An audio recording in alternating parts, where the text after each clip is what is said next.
Мое почтение тем, кто меня смотрит. А тем, кто еще и подписался, тем 2 почтения.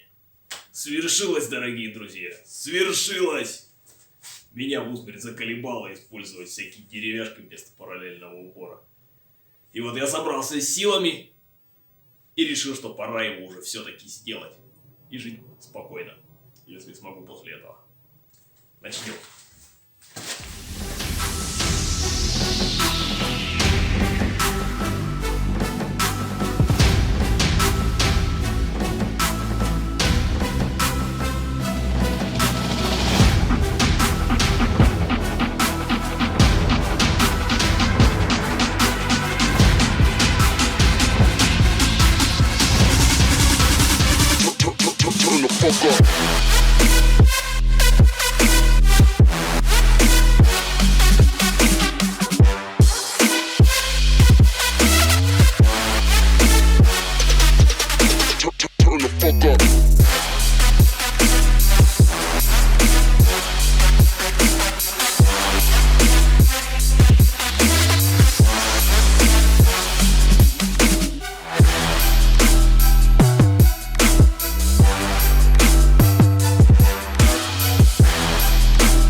Еще пару подшипников можно было поставить и вот сюда.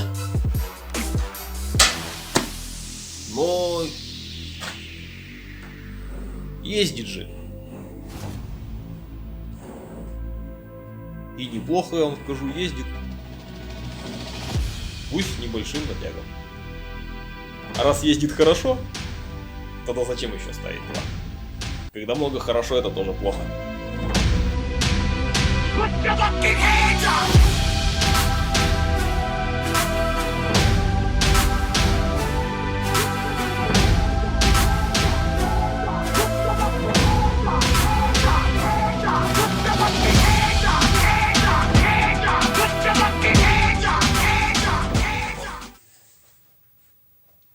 Ох, не зря я так долго собирался силами, чтобы наконец его изготовить. Потому что крови того пила у меня знатненько. Он то не параллельный, то не упор, то отказывается ездить. Я сам пару раз чуть параллельно не упоролся, пока его изготовил. А ведь еще ждет торцевая каретка. Пошел поуправлять нервы. Увидимся. Надо потренироваться в извлечении. Оба-на! Это же самое главное в параллельном упоре.